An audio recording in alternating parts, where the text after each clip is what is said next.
మహాపరిశుద్ధుడు, మహాగణుడు, సర్వోన్నతుడు, లోకాలు నిలుచున్న దేవుడు, సత్యదేవుడు, నిత్య స్వయంజీవి అయిన యేసుక్రీస్తు ప్రభు వారి నామంలో నిర్జనులందరికీ కూడా హృదయపూర్వక శుభాకాంక్షలు చెల్లిస్తూ ఉన్నాను. అందరికీ యేసుక్రీస్తు ప్రభు యొక్క ఆశీర్వాదాలు సంపూర్ణంగా అందిస్తూ ఉన్నాను. చాలా కాలం తర్వాత తిరిగి యూట్యూబ్లో మెసేజ్ ఇవ్వడానికి తండ్రి ఇచ్చినటువంటి కృపను బట్టి ఆయన పాదాలకు వందనాలు చెల్లిస్తూ ఉన్నాను. ప్రభా, నా నోట నీ మాట ఉంచుము, మీ చేతి నీడలో దాచి ఉంచుము నా తండ్రి. ప్రభా, నన్ను మరుగుపరిచి తమరు మాట్లాడండి అయ్యా. ప్రభా, రక్షణ వాక్యము తండ్రి, స్వస్థత వాక్యము ప్రభా, అనేక మర్మాలు, ఆశ్చర్యకరమైనటువంటి తండ్రి సందేశాలు నీ దాసురాల ద్వారా వినిపించమని అయ్యా తండ్రి, పరలోక పిలుపు కలిగిన నన్ను పరిశుద్ధపరిచి నిలబెట్టుమని ప్రార్థన విజ్ఞాపనలు చేస్తూ ఉన్నాను తండ్రి. అయా, నీ పిలుపుని అందుకున్నాను, స్వయంగా మీ అభిషేకాన్ని పొందుకున్నాను. అయా తండ్రి, ప్రవక్తగా అభిషేకించబడి ధైర్యంగా నీ సన్నిధిలో ప్రభా వాక్యం చెప్పడానికి ఇదిగో ప్రభా ఈ సమయమందు నా తండ్రి నేను ఇక్కడ కూర్చొని ఉన్నాను. ప్రభా, అయ్యా మిమ్మల్ని నా కుడి ప్రక్కకు ఆహ్వానిస్తూ ఉన్నాను తండ్రి. నా హస్తం ప్రభా నాయన, నా నోరు కాదు చెప్పేది మీరే. మీ కుడి హస్తము నా తల మీద ఉంచి మీ అభిషేకం క్రింద వర్తమానాన్ని అందించమని వినగల చెవులు, గ్రహించగల హృదయము అందరికీ దయచేయము తండ్రి. ఈ మాట విన్న ప్రతి ఒక్కరు కూడా నా తండ్రి రక్షణ పొందాలా, రూపాంతరీకరణ చెందాలా నా తండ్రి.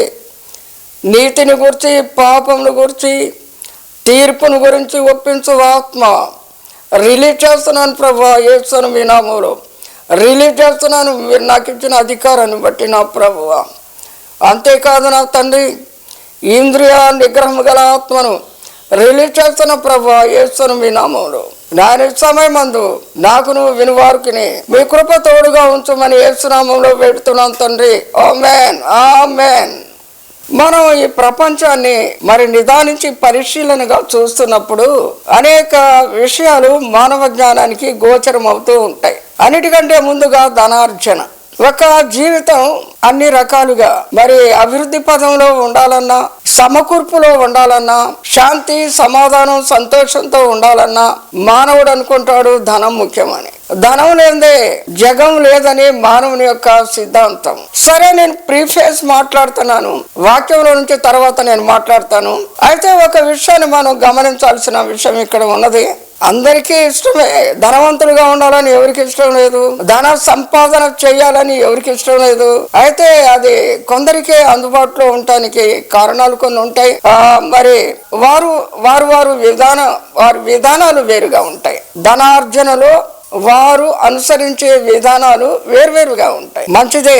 ప్రభు అయిన దేవుడు అన్నాడు, అనగా శ్రీ శ్రీ సర్వశ్రీ మహాశ్రీ పుణ్యశ్రీ యేసు వారు ఈ మాట చెప్పారు. బైబిల్ గ్రంథంలో మత్తయి సువార్త 6వ అధ్యాయము 24వ వచనము, మీరు సిరికిని నాకును దాసులుగా ఉండనేరరు అన్నారు. మీరు సిరికిని నాకును దాసులుగా ఉండనేరరు. అదేంటి? తనకెదురుగా సిరిని పెట్టాడు ప్రభు.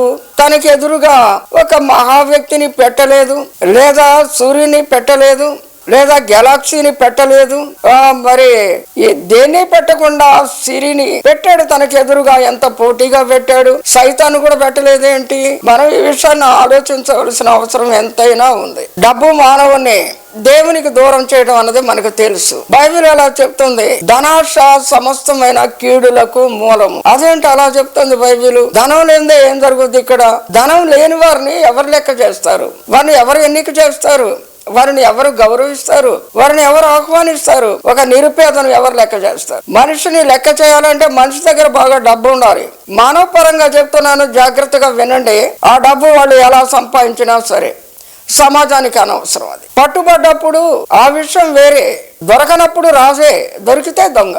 అంతవరకు కూడా మానవుడు దొరగానే చలామణి అవ్వడానికి అనేక రకాలుగా తన వ్యక్తిత్వాన్ని మూసుకుంటూ సాక్ష్యాలు దొరకకుండా ముందుకు సాగుతూ ఉంటాడు. అది సహజమే. లంచాలు తీసుకొని కొందరు దొరలు, హత్యలు చేసి మరికొందరు దొరలు, వ్యాపారంలో తన యొక్క సమభాగిని అనగా తనతో పాటు వ్యాపారం చేసే వ్యక్తిని మోసం చేసి సంపాదించడం, అది కొందరు. అలాగే గొప్ప గొప్ప స్కాములు చేసి కోటాను కోట్ల రూపాయలు దాచుకొని వారి సంపాదన కంటే కొన్ని కోట్ల రెట్లు ఆర్థికంగా ఎదుగుతున్న వారు ఉన్నారు. వారు రాజకీయ రంగంలో నిష్ణాతులు అన్నమాట. డబ్బు ఎలా సంపాదించాలి, అధికారంలో ఉన్నప్పుడు దాన్ని ఎలా దాయాలి, మానవుల్ని ఎలా ఏమార్చాలి అన్న విషయం వాళ్ళ బాగా తెలుసు. చాలా మంది రాజకీయ నాయకులు మనకు తెలుసు స్కాముల్లో చిక్కుకున్నారు.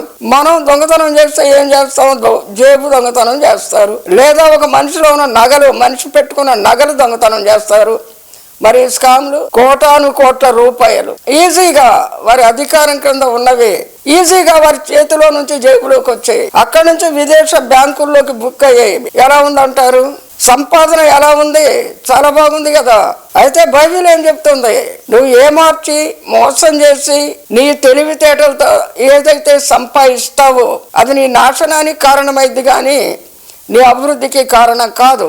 వ్యక్తిగతంగా నేను చెప్తున్నా, నాకున్న అనుభవాన్ని బట్టి. బైబిల్లో తప్పిపోయిన కుమారుని కథ అందరికీ తెలుసు. అతను అడిగాడు వాళ్ళ నాన్నగారిని, నాన్నగారు నేను వ్యాపారం చేసి చాలా సంపాదిస్తాను, అన్నయ్యకి నాకే కదా మీ ఆస్తి, విభాగించి ఇవ్వండి, ఇక్కడ ఉంటే నేను సంపాదించలేను, దూరదేశం వెళ్తానని తండ్రిని పీడించి వాదించి ఆయనకి రావాల్సిన డబ్బు తీసుకున్నాడు. మంచిది, వెళ్ళాడు. డబ్బు కనపడగానే మానవుడు ఏం చేస్తాడో చెప్తున్నాం. అది ఎలా ప్రేరేపిస్తుంది ఒక వ్యక్తిని. తన సొంతంగా తన తండ్రి ఆస్తి తనదిగా భావించి వారసత్వపు హక్కుతో ఆ యవనస్తుడు బయటికి వెళ్ళిపోయాడు. ఆ యవన కాలంలో ఏముంటది? జీవితాన్ని అనుభవించాలి అన్న ఆలోచన ఉంటది ఎవరికైనా. మానవుడికి తెలిసినా తెలియకపోయినా మానవుని శరీరంలో ఎమోషన్స్ అనగా కొన్ని కోరికలు అవి సహజ సిద్ధంగానే అతని జీవితంలోకి, అతని శరీరంలోకి వస్తాయి. ఒకటి కామము, రెండు క్రోధము, మోహము, మదము, మాత్సర్యము, ధనాశ, లోకాశ, శరీరాశ. మరోసారి చెప్తున్నా, జాగ్రత్తగా వినండి. కామము, క్రోధము, మోహము, మదము, మాత్సర్యము, శరీరాశ, నేత్రాశ, ధనాశ ఇవి ఎంగ్రేవ్ ఉంటాయి అన్నమాట. మానవుని బాడీలో ఆల్రెడీ స్థాపింపబడి ఉంటాయి. మానవుడు ఎదుగుతున్న కొద్దీ ఇవి రూపుదిద్దుకుంటాయి, ఇవి పనిచేస్తాయి, మానవుని పట్టుకుంటాయి, ఈడుస్తాయి, నాశనం చేస్తాయి. వాటి కంట్రోల్లోకి మనం వెళ్తే, అలాగే కురవాడు డబ్బు చూశాక కోరికలు పడగలెత్తడమే కాదు, కాటేస్తాయి. స్నేహితులు, విందులు, వినోదాలు, మరి అమ్మాయిలు, ఇంకా ఏమేం కావాలో అన్ని ఒక మరి మనోహర ప్రపంచాన్ని డబ్బుతో తయారు చేసుకున్నాడు. డబ్బు జాగ్రత్తగా వినండి, అయిపోతే సంపాదించడం చాలా కష్టం. సంపాదించాక జాగ్రత్త పరచడం ఎంతో అవసరం. రెండూ ఉంటాయి.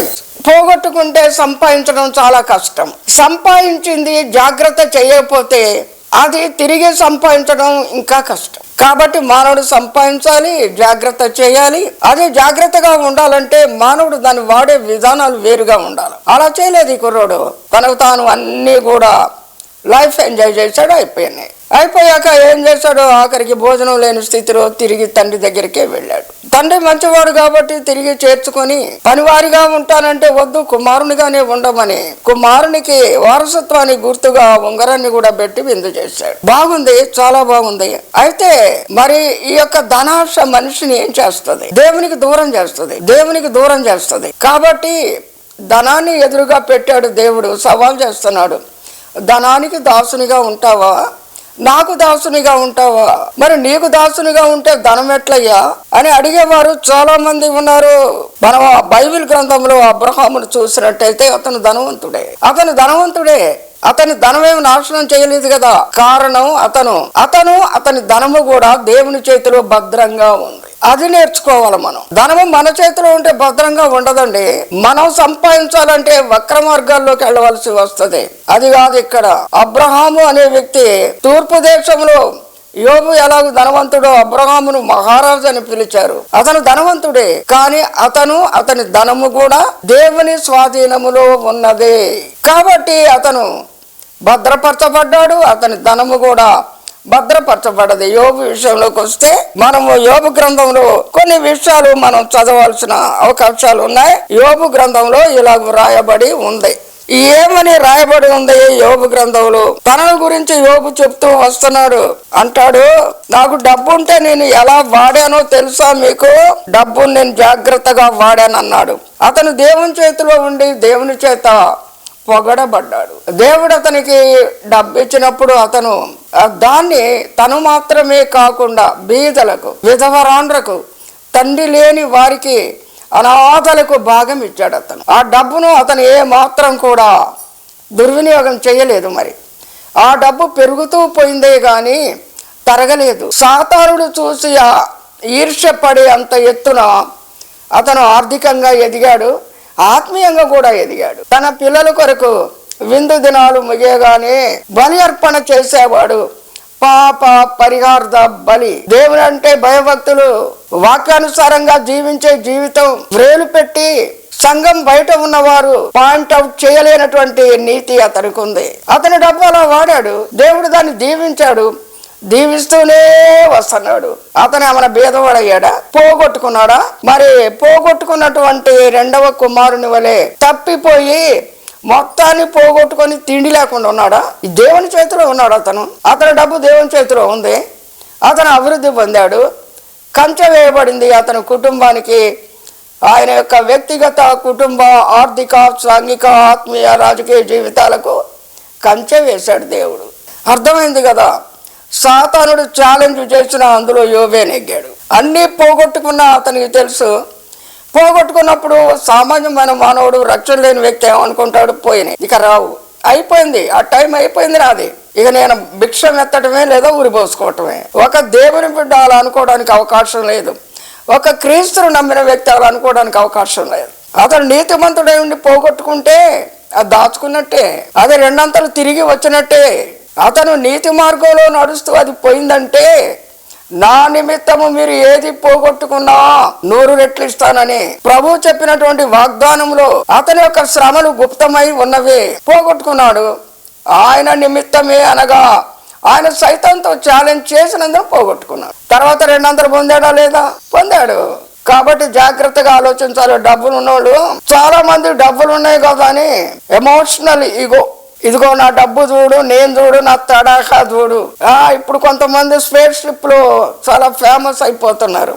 వాళ్ళు మార్క్స్లో పెద్ద పెద్ద పట్టణాలు కట్టాలన్న ఆశతో ఉన్నారు. మరి వాళ్ళ మిషన్ సక్సెస్ అవుతూనే ఉంది. అయితే ఒకటి సలహా ఏంటంటే, దేవుని చేతిలో పెట్టండి, ప్రజల కొరకు కూడా వాడండి. మీ మిషన్ ఏదైతే ఉందో, I say directly to Elon Musk that you are earning crores of rupees, millions. In future you may earn trillions. It is all right. It is happy because you are working hard, you are expecting hard. So you have to think over that. The intelligence is given by Lord Jesus. The fame is given by Lord Jesus. The money is given by Lord Jesus. So you have to think over it. It's all right. Everybody will wish riches in their life. So if we read your life, personal life, it is all right, appreciable. You are intelligent and wise, hard working. It's all okay. But I request you, I beg your pardon, to use your money according to the will of Lord Jesus. Keep your mission into the hands of Lord Jesus. He will bless it. He will be going on blessing person. So I request every rich man, corporator, having so many missions with you, keep your money in the hands of Lord Jesus to be blessed. Because 2 fish, 5 loaves. When we put in the hand of Lord Jesus, it is growing. It is not stopping. So it will be grown. This is my message to rich people in the universe. సరే, అది బాగుంది. కొద్ది విషయాలు చెప్తాను. ఇప్పుడు ఒక అతను మరి సోషల్ మీడియాలో అతను హల్చల్ చేస్తున్నాడు. అతని పేరు గమ్మత్తుగా ఉంది. ఎపిస్టియన్ అనే అతని గురించి సోషల్ మీడియాలో మరి చెప్పబడుతుంది. ఒక ద్వీపాన్ని కొన్నాడు అతను.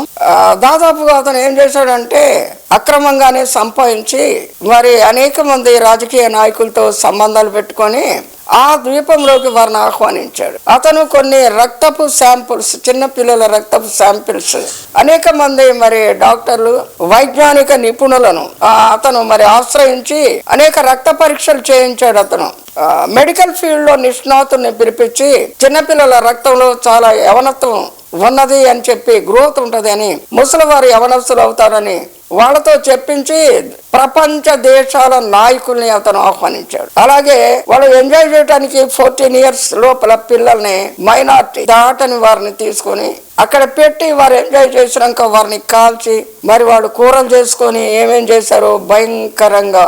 అందులో అనేక దేశాల నాయకులు ఉండడం ఆశ్చర్యం, మన మోదీ గారి పేరు కూడా ఉండడం ఆశ్చర్యం. అదే మరి ఆలోచించాల్సిన విషయం. డబ్బు ఎక్కువైతే ఏం చేశారో చూసారు మరి. Money is in their hands. How they enjoyed. They forget humanity. They forget that they are human beings, not wild beasts. Are you following? If money is increasing in the hands of the human beings who are not the children of God, how they used it? How Job used it? How they used it? They are the captains. What to say that prime ministers, kings, presidents of the nations, they are doing such things. How they will be model to we people, common people, citizens to their nation? It is shameful, damn shame. So how they are using their money? That is of nation. How they are going? In which way they are model to we people? It is damn shame. We never neglect such persons, and the court must suitable punishment to them. They must gather the witnesses which are written. It must be in court room. What I say. అందుకే నేను చెప్పేది ఏంటంటే, మీరు డబ్బు సంపాదించండి, కానీ అది దేవుని చేతిలో పెట్టండి. అది అభివృద్ధి పొందుద్ది. అది ఎట్లా అని మీరు అడిగితే, దేవుని చేతిలో ఉన్న 5 రొట్టెలు 2 చేపలు ఏమైనాయి? అభివృద్ధి పొందలేదా? మరొక రకంగా మీకు చెప్తున్నా, సారెపతు విధవరాలి తొట్టిలో ఉన్న పిండి బుడిలో ఉన్న నూనె అభివృద్ధి పొందలేదా? దేవునికి డబ్బే కావాలా? డబ్బు లేకపోతే ఆయన ఏం చేయలేడా? డబ్బు లేకుండా చేసేవి లేవా? కొనకుండా ఏం చేయలేడా ఆయన? ఒకవేళ నా దగ్గర డబ్బు లేదని నీ జీవితాన్ని ఆయన చేతిలో పెట్టావనుకో, డబ్బు లేకుండా చేస్తాడు మిస్టర్. డబ్బు అవసరం లేదు ఆయనకి. Is creator of everything. You have to mind it. అరే క్రియేటర్. మన్నా ఎక్కడి నుంచి వచ్చింది? ఎంత డబ్బు ఇస్తే పంపాడైనా? 5 రొట్టెలు 2 చేపలు 1000 మందికి ఎంత డబ్బు ఇస్తే ఇచ్చాడు ఆయన? Are you hearing or not? నీ దగ్గర డబ్బు ఉంటే ఆయన చేతిలో పెట్టు. 5 రొట్టెలు 2 చేపలు. లేదు, మన్నా కురిపిస్తాడంతే. ఏలియా కోసం సారెపతు విధవరాలి తొట్టిలో పిండి పుట్టిస్తాడు. ఎలీషా దగ్గరకు వచ్చినటువంటి ప్రవక్త భార్యకు కుండలో నూనె పుట్టించాడు ఆయన. క్రిస్టియన్స్ ఏంటలే అందరు వింటున్నారు. He can create anything in this universe if you keep your heart in to his hands, if you confess your sins, if you ask forgiveness, becoming to God's child, he will be yours, he will be your property. Are you following? God bless you. So I am completing my message, and I am requesting everybody to not misuse your money. Please keep in the hands of Lord Jesus. He is blessed. He is always blessing your money, always blessing you if you are according to His will, according to the rules and regulations of Lord Jesus, according to commands of Lord Jesus. He will take total responsibility about you and your family. God bless you. ప్రభు నా తండ్రి, మీకు వందనాలు చెల్లిస్తూ ఉన్నాం తండ్రి. బీదలు ఉన్నారు, ధనవంతులు ఉన్నారు తండ్రి. అయ్యా ప్రభు, అలాగే నా ప్రభు అధికారులు ఉన్నారు, దేశాధినేతలు ఉన్నారు తండ్రి. డబ్బుని ఎలా వాడుతున్నారు? ప్రజలకు ఏమి నేర్పిస్తున్నారు? ప్రజలు ఏం ఫాలో అవుతున్నారు? చేతిలో డబ్బు ఉన్నప్పుడు ఏం చేస్తున్నారు? పోయినాక ఏం జరుగుతుంది? కాబట్టి నా తండ్రి, అందరితో మీరు మాట్లాడారు. కొద్ది డబ్బున మీ చేతిలో పెట్టి మీరు ఆశీర్వదించమని అడగాల తండ్రి. ప్రభు, గత పాపాలు మీ పాప సన్నిధిలో ఒప్పుకోవాలా, క్షమించమని అడగాల, శిలువ రక్తంతో కడగమని అడగాల. ప్రభువా, మీరు వారి హృదయంలోకి వచ్చి వారి జీవితాన్ని ఏలుబడి చేస్తారు. ప్రతి విధమైన కీడు నుండి, దరిద్రత నుండి తప్పిస్తారు అయ్యా. ఈ ప్రార్థన తండ్రికి యేసు నామములో సమర్పిస్తూ ఉన్నాను. క్రీస్తు వారి నామములో ఆమేన్, ఆమేన్.